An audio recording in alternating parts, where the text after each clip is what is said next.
The emergency room at Oceanside Memorial Hospital smelled like antiseptic and bad coffee. Lieutenant Sarah Chen sat perfectly still in the corner chair, her left arm cradled against her chest, blood seeping through the makeshift bandage she'd wrapped around her shoulder. Her face showed no emotion, though the wound had been bleeding for over an hour. She'd driven herself to the hospital after the training accident at Camp Pendleton. 32 years old, 8 years in the Marine Corps, and she'd never once asked for special treatment.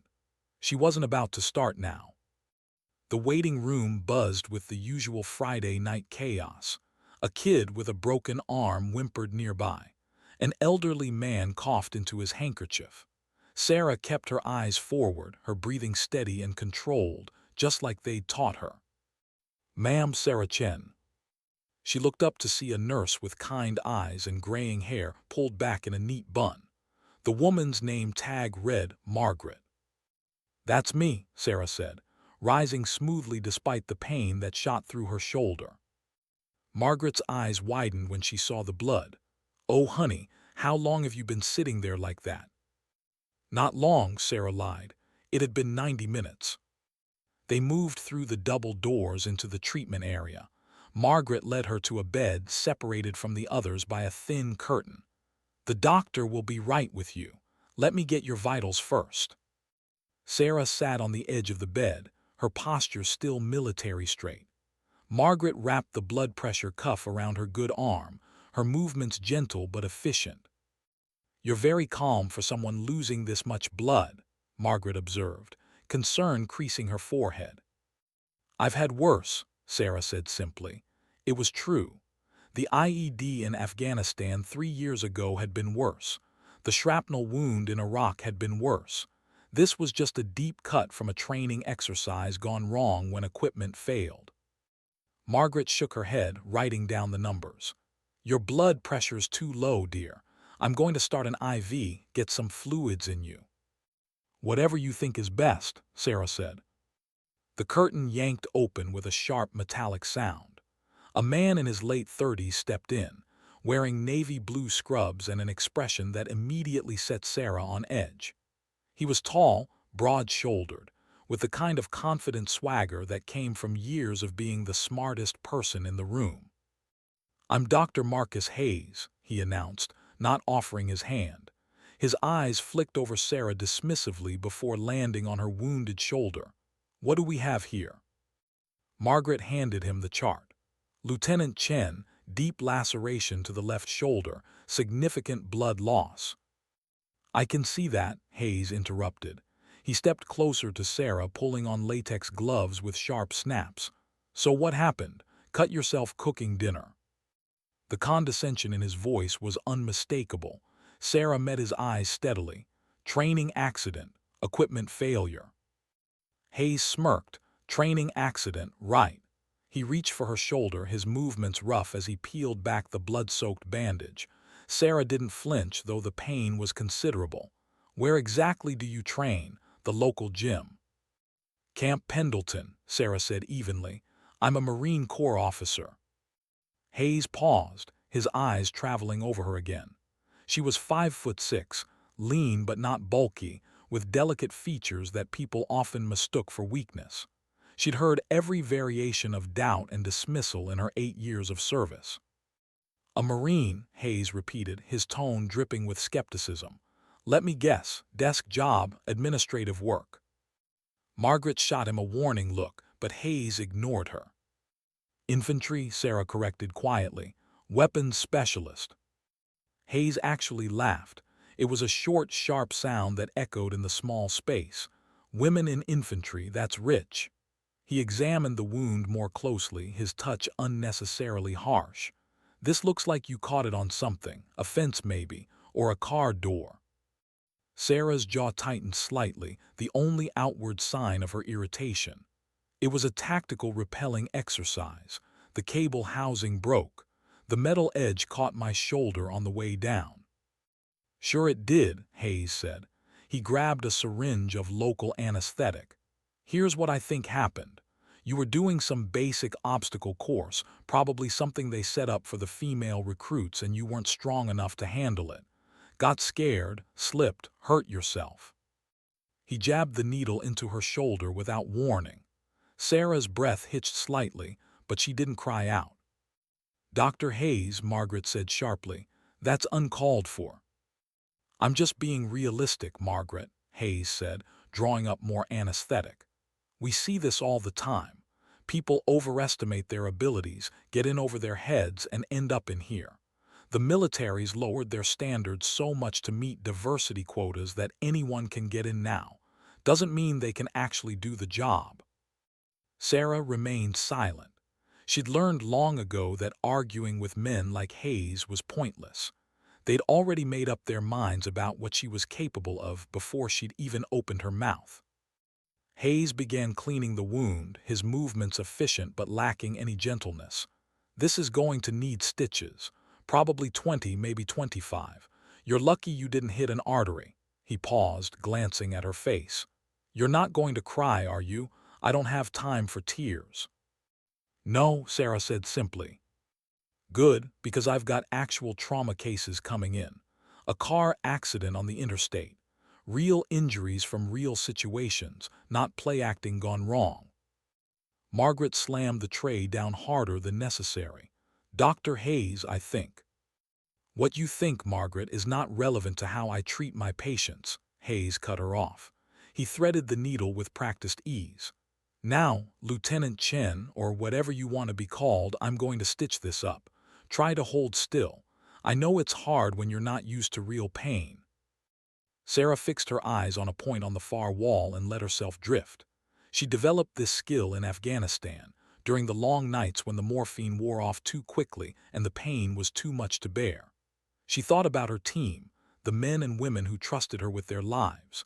She thought about Sergeant Rodriguez, who'd carried her 3 miles through enemy territory when she'd been hit by that IED. She thought about Captain Morrison, who'd recommended her for the Bronze Star. The stitches pulled and tugged. Hayes worked in silence for several minutes, his concentration absolute despite his terrible bedside manner. "So what does your husband think about you playing soldier?" Hayes asked suddenly, breaking the quiet. "I'm not married," Sarah said. "Boyfriend?" "No." Hayes chuckled. "Can't imagine why. Most men don't find the G.I. Jane thing attractive. They want someone feminine, someone who needs them." Sarah felt Margaret bristle beside her, but the older nurse remained professional. Sarah appreciated that. She didn't need anyone fighting her battles for her. "Almost done," Hayes announced. "Though I have to say, if you were really doing what you claimed, this wound would look different. The angle's all wrong. You probably just—" The curtain whipped open again. A younger doctor, maybe 28, stuck his head in. "Marcus, they need you in trauma too. Multi-car pileup, critical patient." Hayes tied off the last stitch and stripped off his gloves. "Finally, something worth my time." He scribbled something on Sarah's chart without looking at her. "Margaret will bandage you up and give you discharge instructions. Try to be more careful next time you're playing war games." He brushed past the younger doctor and disappeared into the hallway. The young doctor looked apologetic. "I'm sorry about him. He has a reputation." "It's fine," Sarah said. "It wasn't fine, but it wasn't worth discussing." Margaret worked quietly, applying antibiotic ointment and a clean bandage. Her hands were gentle, her touch motherly. "You're very brave," she said softly, "both for serving our country and for putting up with that nonsense." "Thank you," Sarah said. "My son is a Marine," Margaret continued, her voice thick with emotion. "He's deployed right now, second tour. Every day I worry about him, and every day I thank God for people like you who serve alongside him, who have his back." She secured the bandage with tape. "Don't let Dr. Hayes make you doubt yourself. He's brilliant with trauma, but he's got blind spots big enough to drive a truck through." Sarah managed a small smile. "I won't." But as she left the hospital that night, her arm in a sling, the pain medication making her slightly dizzy, Sarah couldn't quite shake the feeling of humiliation. Not because Hayes had hurt her feelings. She developed thick skin years ago. But because somewhere in some small corner of her mind, she wondered if he was right to question her. No. She pushed the thought away angrily. She'd earned her place. She'd proven herself over and over again. One arrogant doctor's opinion didn't change that. Her phone buzzed as she reached her car. A text from her commanding officer, Colonel Patricia Vance, heard about the accident. You okay? Sarah typed back with her good hand. Fine, just stitches. Back to duty Monday. The response came immediately. Take the weekend. That's an order. And Chen, that new SEAL unit is arriving Monday for joint training. Make sure you're ready. Sarah stared at the message. The Navy SEALs. She'd been looking forward to this joint training exercise for months. It was a chance to prove that the Marines could keep up with the Navy's elite warriors, that gender didn't matter when you had skill and determination. But now, with her shoulder throbbing and Dr. Hayes's words echoing in her head, she felt a flicker of doubt. She crushed it immediately. She'd faced down enemy fire. She'd survived explosions and ambushes. She could handle a few Navy SEALs and their egos. What Sarah didn't know, as she drove home through the quiet streets of Oceanside, was that Dr. Marcus Hayes had a secret. And that secret would intersect with her life in ways neither of them could predict. Monday morning arrived with the kind of perfect California sunshine that made it hard to believe anything bad could happen. Sarah reported to Camp Pendleton at 0500, her shoulder still sore but functional. She'd spent the weekend doing light exercises, testing her range of motion, making sure the injury wouldn't slow her down. The SEAL unit was already there when she arrived, their vehicles parked in neat rows outside the training facility. Sarah could see them through the window of the briefing room, 20 men in peak physical condition, talking and laughing with the easy confidence of warriors who'd proven themselves countless times. Colonel Vance stood at the front of the room reviewing notes. She looked up when Sarah entered and smiled. Chen, how's the shoulder? Good to go, ma'am. Vance studied her critically. She was a tall woman in her 50s, with iron-gray hair and eyes that missed nothing. The truth, Lieutenant. Sore but functional, won't affect my performance. Vance nodded. Good, because I'm counting on you for this exercise. The SEALs requested our best weapons specialist to help train their new combat medics in field trauma scenarios. That's you. Sarah felt a surge of pride. I won't let you down, ma'am. I know you won't. Vance handed her a folder. The SEAL commander is Lieutenant Commander Jake Reeves. Good man, reasonable, unlike some of the others we've worked with. She paused. Their lead medic is the one who'll be working most closely with you. He's supposedly the best in the Navy. Former civilian trauma surgeon before he joined up. Something cold settled in Sarah's stomach. Do you have his name, ma'am? Vance checked her notes. Dr. Marcus Hayes. Well, he goes by Senior Chief Hayes now, but he maintains his medical license. Why? Sarah's face remained neutral. No reason, ma'am. Just like to know who I'm working with. It couldn't be the same person. The universe wasn't that cruelly ironic. Except, as Sarah walked out to the training yard 10 minutes later, she saw him immediately. Dr. Marcus Hayes, now wearing Navy SEAL fatigues, looking even more confident and self-assured than he had in the emergency room. Their eyes met across the yard. Sarah saw the flicker of recognition, followed by something that looked like amusement. Hayes said something to the man next to him, a shorter, stockier SEAL with kind eyes, and they both looked her way. Sarah squared her shoulders and walked over to where Colonel Vance was introducing the unit commanders. Ah, Lieutenant Chen, Lieutenant Commander Reeves said, extending his hand. He was in his early 40s, with the weathered look of someone who'd spent years in harsh conditions. Heard excellent things about your marksmanship and tactical skills. Looking forward to working with you. Thank you, sir. The honor is mine. This is Senior Chief Hayes, our lead medic, Reeves continued, gesturing to Marcus. He'll be coordinating with you on the trauma scenarios. Hayes stepped forward, his expression carefully neutral. Lieutenant, we meet again. Reeves looked between them. You two know each other. The lieutenant had a training accident last Friday, Hayes said smoothly. I treated her in the ER at Oceanside Memorial. Small world. Very small, Sarah agreed, her voice even. How's that shoulder? Hayes asked, and there was something in his tone, not quite concern, not quite mockery. Fully functional. We'll see about that, Hayes said. The exercises we have planned are pretty intense. Wouldn't want you reopening those stitches. Reeves frowned slightly. If there's a medical issue. There's not, Sarah interrupted firmly. I'm cleared for full duty. The first day of training was grueling. Sarah led the SEAL medics through various combat scenarios, demonstrating proper techniques for providing cover fire while treating wounded soldiers. Hayes watched everything she did with an intensity that bordered on hostile. When she demonstrated a combat reload under simulated fire, he stepped forward.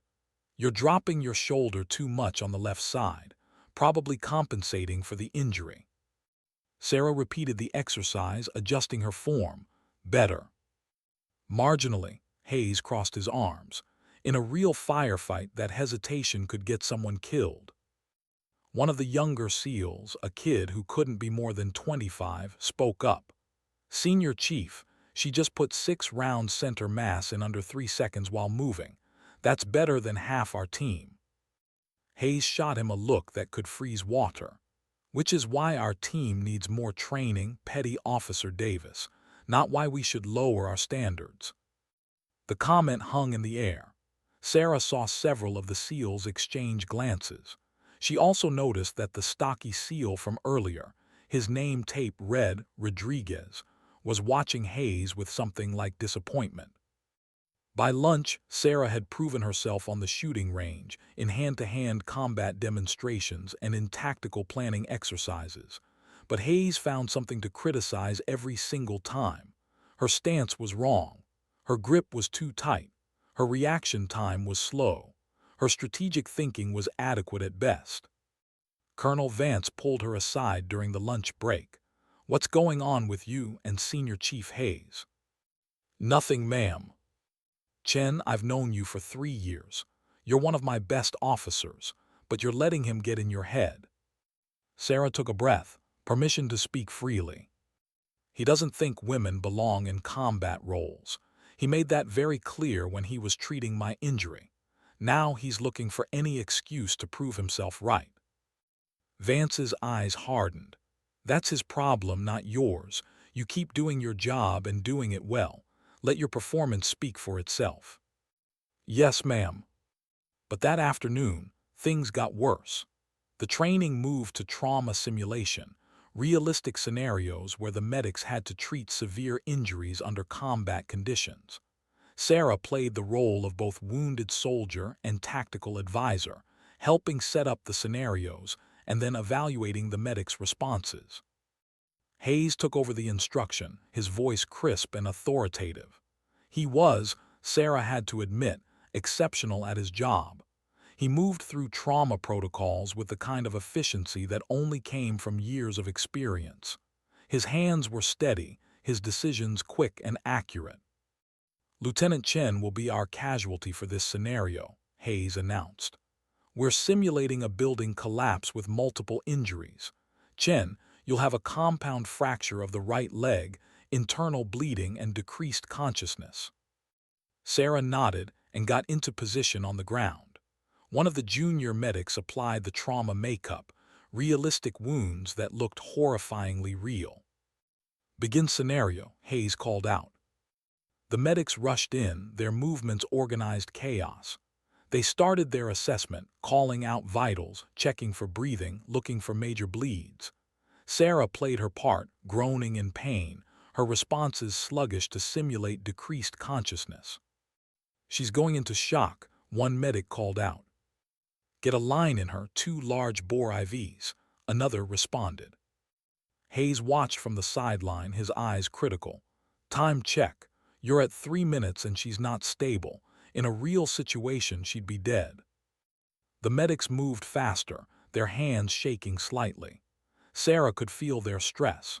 She knew that feeling, the desperate need to save a life while someone you respected watched and judged every move.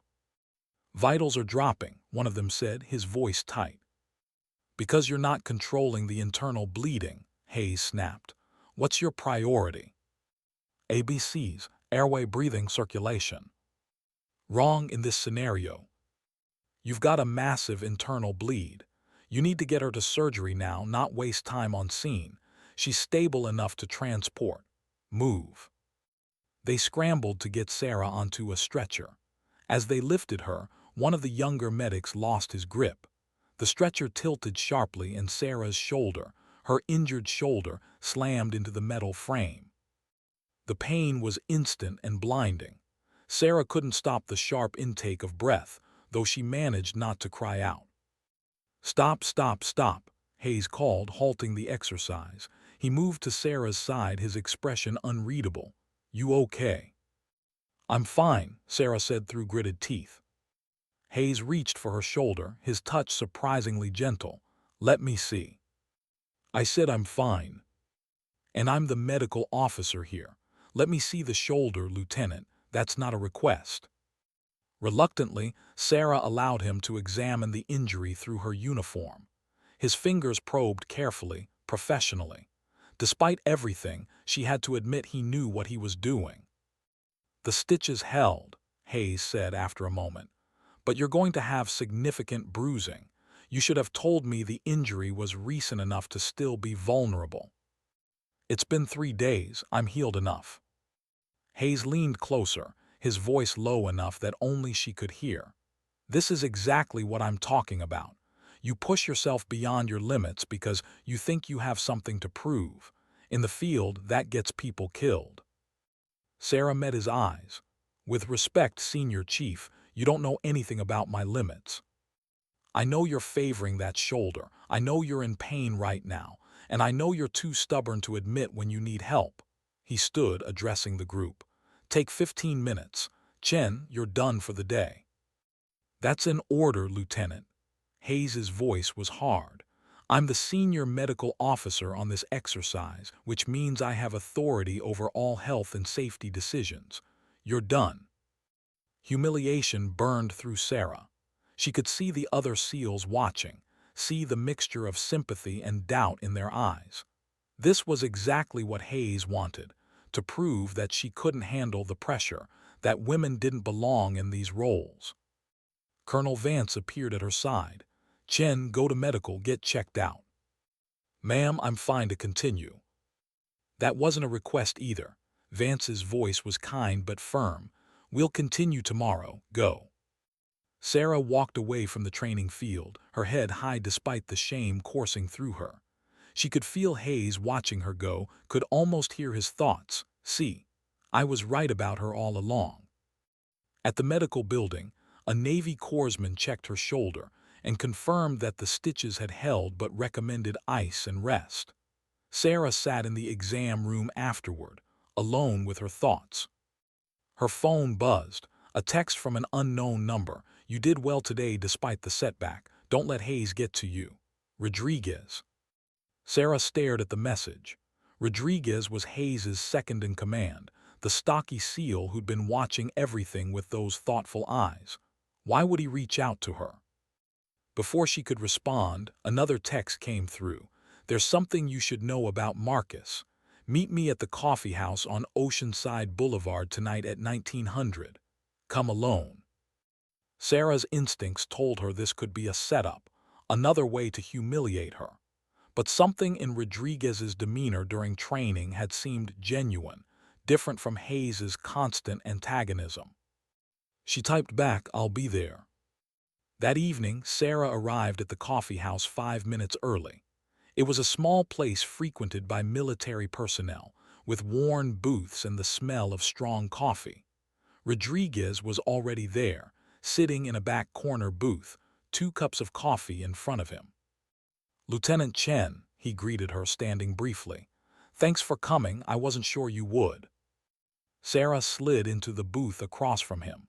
Your message was cryptic enough to make me curious. Rodriguez pushed one of the coffee cups toward her.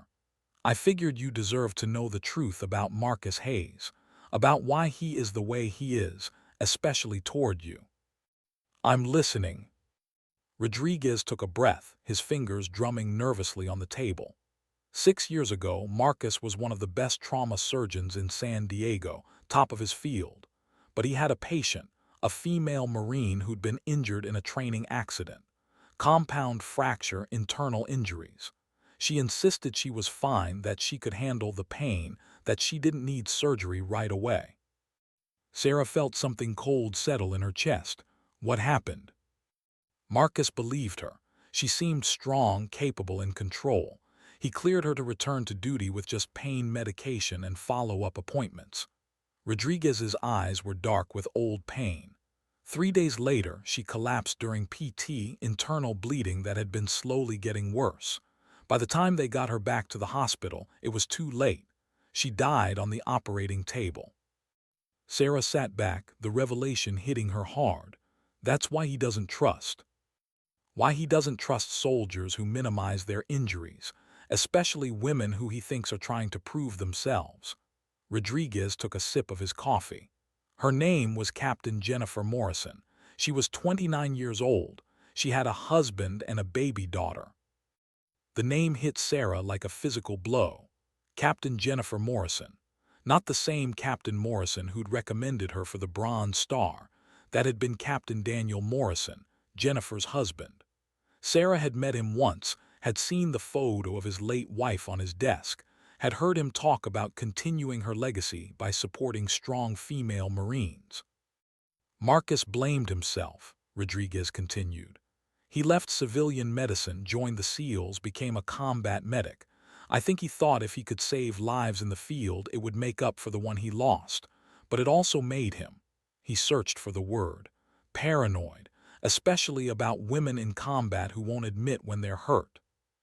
Sarah processed this information, her mind racing. So when he saw me in the ER, wounded and downplaying it.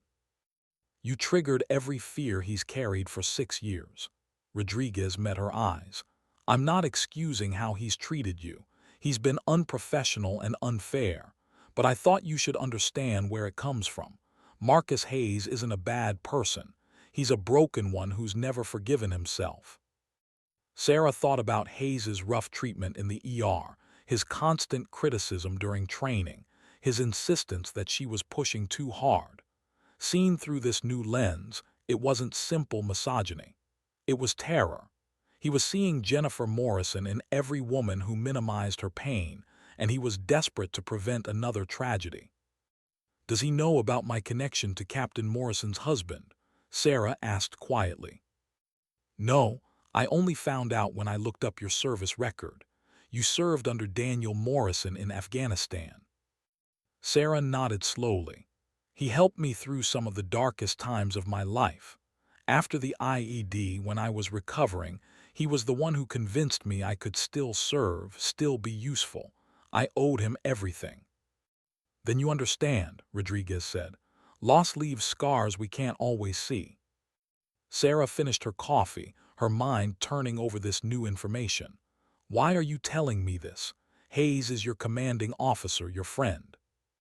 Because I've watched him destroy himself with guilt for 6 years, and because I've watched you prove yourself over and over only to have him tear you down. Rodriguez leaned forward. Tomorrow, we're doing the final exercise, the big trauma scenario with live fire simulation. It's going to be intense. Marcus will be watching you like a hawk, waiting for you to fail to prove his fears right. I won't fail, Sarah said firmly. I know, but I also know that Marcus needs to see something tomorrow. He needs to see that women like you, strong women who know their limits, aren't Jennifer Morrison. You're not going to die because of misplaced pride. Rodriguez stood. Show him that he can trust you, that not every strong woman is hiding a fatal weakness. Sarah stood as well. I'll do my best. That's all any of us can do, Rodriguez said. He hesitated, then added, For what it's worth, Lieutenant, you're one of the best soldiers I've seen. Gender has nothing to do with it. As Sarah drove home that night, she thought about Jennifer Morrison, about the weight of guilt that Marcus Hayes carried, about the way trauma shaped people in unexpected ways. She thought about her own scars, both visible and invisible, and about the responsibility that came with wearing the uniform. Tomorrow would be the test, not just of her skills, but of whether she could help a broken man begin to heal, and whether in the process she could prove that strength came in many forms, including the strength to be honest about your limits. The final training exercise began at dawn. The scenario was brutal, a simulated ambush in an urban combat zone with multiple casualties, live fire simulation using special ammunition that felt real but was non-lethal, and environmental hazards including smoke, loud explosions, and collapsing structures. Sarah arrived early, before the SEALs.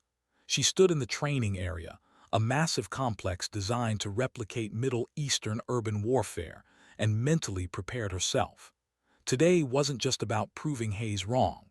It was about honoring Jennifer Morrison's memory by being the kind of soldier who knew when to push and when to pull back. The SEALs arrived in a convoy of vehicles, Hayes among them. He looked tired, Sarah noticed. The lines around his eyes seemed deeper than they had on Friday. When he saw her, his expression hardened into that familiar mask of skepticism. Lieutenant Commander Reeves gathered everyone for the briefing. This is the culmination of everything we've worked on this week. The scenario is complex, the stakes are high, and I expect complete professionalism from everyone involved. Lieutenant Chen will be leading the tactical element while Senior Chief Hayes oversees all medical responses. Sarah and Hayes exchanged a look. An entire day working in tandem, forced to trust each other. She could see the resistance in his eyes, the fundamental doubt that she could handle what was coming. One more thing, Reeves added. We have observers from SOCOM today evaluating both units for potential joint deployment opportunities. This isn't just training, it's an audition. The weight of that statement settled over everyone. Sarah felt her pulse quicken. A joint deployment with the SEALs would be a career-defining opportunity. It would also mean working with Hayes for months, possibly in actual combat situations. The scenario began with controlled chaos. Sarah led her team through the mock city streets, providing tactical guidance as they navigated toward the simulated ambush site. The live fire simulation was incredibly realistic. The ammunition used specialized rounds that delivered a sharp sting and left marks, enough to teach respect for cover without causing serious injury. Explosions rocked the street. Smoke filled the air. Sarah's team moved with practiced efficiency, and she felt a surge of pride. These were good soldiers, well-trained, responsive. Then the ambush hit. Simulated enemy fire erupted from 3 directions. 2 of the SEAL medics went down immediately, playing their roles as casualties. Sarah's tactical training took over. Cover left. Rodriguez, suppress that window. Davis, get those casualties to cover. The exercise was designed to be overwhelming, to create the kind of stress and confusion that real combat produced. Sarah moved through it like she'd done 1,000 times before, her commands clear and precise. But then she saw him. One of the younger Marines playing enemy combatant had moved out of position, exposing himself to crossfire. In a real situation, he'd be dead. In this training, he was about to get hit from 2 directions with simulation rounds that would leave serious bruises. Without thinking, Sarah sprinted across the open ground, tackling the young Marine and dragging him behind cover. The simulation rounds hit the ground where he'd been standing, then one caught Sarah in the back, right near her injured shoulder. The impact drove the air from her lungs. Pain exploded across her back and shoulder, so intense that her vision blurred, but she'd gotten the Marine to safety. "You okay, ma'am?" the young man asked, his eyes wide. Sarah pushed herself up, biting back a groan. "I'm fine. Stay in position and stay safe." She keyed her radio. Hayes, we have 2 casualties at position Bravo. Need immediate medical response. Hayes's voice crackled back. On our way, hold your position. The exercise continued around them. Sarah coordinated the tactical response while Hayes and his medics worked on the simulated casualties. She could see him through the smoke, his hands moving with that same confident efficiency she'd witnessed in the ER, directing his team with calm authority. Then the structure to their right began to collapse, part of the planned scenario. A controlled demolition that was supposed to create obstacles and force the teams to adapt. But something went wrong. Sarah saw it before anyone else. One of the support charges hadn't fired correctly. Instead of a controlled collapse, a section of wall was falling unpredictably, heading directly toward where Hayes was treating a casualty. HAYS move, Sarah screamed, already running. Hayes looked up, saw the danger, grabbed the casualty. But he wouldn't make it in time, not dragging the injured SEAL. Sarah hit him at full speed, her shoulder screaming in protest, driving both Hayes and the casualty out of the danger zone. The wall section crashed down exactly where they'd been, sending up a cloud of dust and debris. For a moment, everything was silent except for the ringing in Sarah's ears. "Everyone okay?" Reeves's voice called out. The exercise had stopped, the safety protocols kicking in. Hayes pushed himself up, coughing. He looked at Sarah, who was still lying partially across him, her face pale with pain. "Chen." "I'm fine," she said automatically, trying to get up. Her shoulder gave out. The impact, combined with the earlier hit from the simulation round, had been too much. She collapsed back down, unable to suppress a gasp of pain. Hayes's training took over instantly. "Don't move." His hands were on her shoulder, gentle but firm, checking for damage. "Reeves, we need a real medic here. Chen's actually injured." "No, I can," Sarah started. "Stop," Hayes said, his voice quiet but intense. "Just stop. Stop trying to be invincible. Stop pushing through pain that needs attention. Just stop." Sarah met his eyes. In them she saw something she hadn't expected: fear. Real, genuine fear. And she understood. She was Jennifer Morrison to him in this moment, another strong woman insisting she was fine when she wasn't. "Okay," Sarah said softly. "Okay, it hurts. My shoulder, my back, I need help." Something in Hayes's expression shifted. Relief, maybe, or the beginning of letting go of 6-year-old guilt. He examined her carefully, professionally. "The stitches held, but you've got significant trauma to the surrounding tissue. You're going to need imaging, possibly physical therapy." He looked up at the corpsman who'd arrived with the medical kit. "Get a stretcher. We're taking her to base medical." "I can walk." "Chen," Hayes's voice was firm but not unkind. "You just saved my life and Petty Officer Davis's life. Let me save yours. Let me do my job." Sarah nodded. As they loaded her onto the stretcher, she saw the SOCOM observers watching, taking notes. This wasn't how she'd wanted to end the exercise, being carried off the field. But Hayes's hand on her uninjured shoulder was steady, reassuring.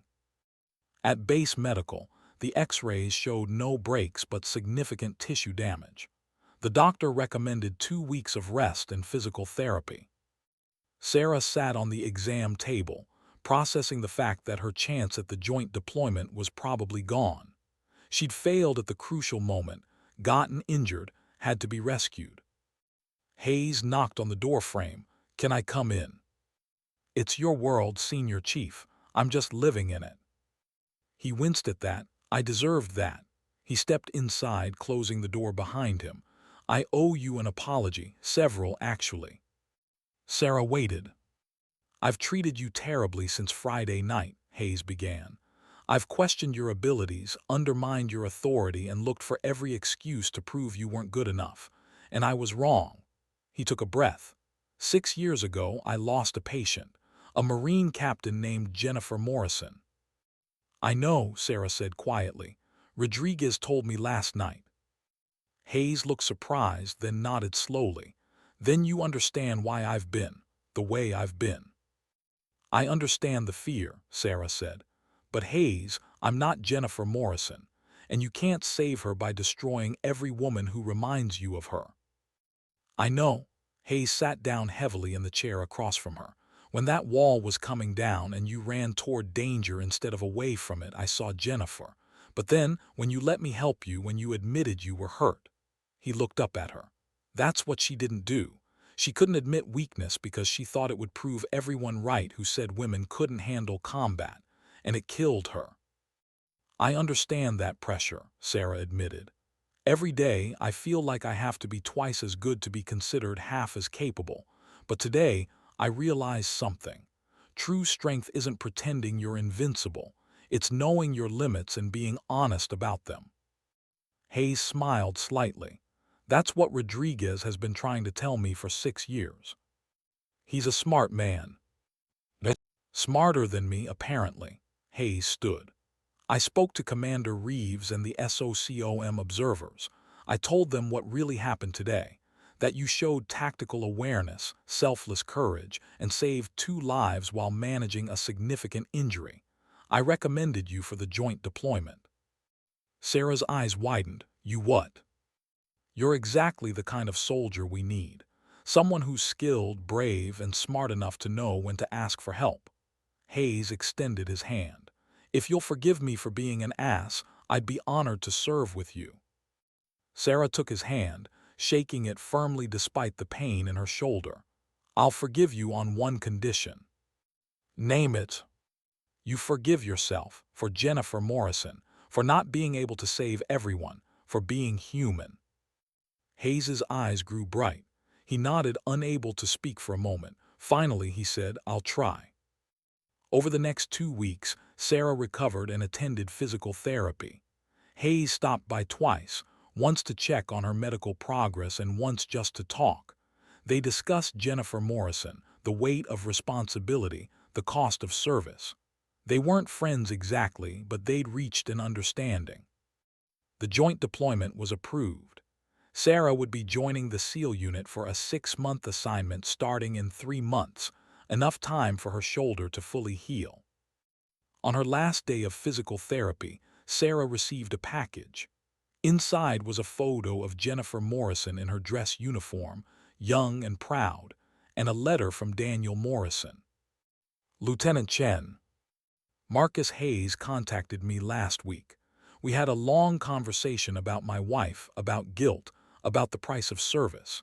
He told me what you did, how you saved his life and helped him begin to heal from Jennifer's loss. I wanted you to know that Jennifer would have been proud of you, not because you're invincible, but because you're real. You show that women can be both strong and honest, both brave and vulnerable. Thank you for honoring her memory by being yourself. With respect and gratitude, Colonel Daniel Morrison. Sarah set the letter down, tears streaming down her face. Good tears, healing tears. 3 months later, Sarah boarded the transport with the SEAL unit. Hayes was there, his medical pack secured to his back, a genuine smile on his face when he saw her. Ready for this, Lieutenant? Ready, Senior Chief.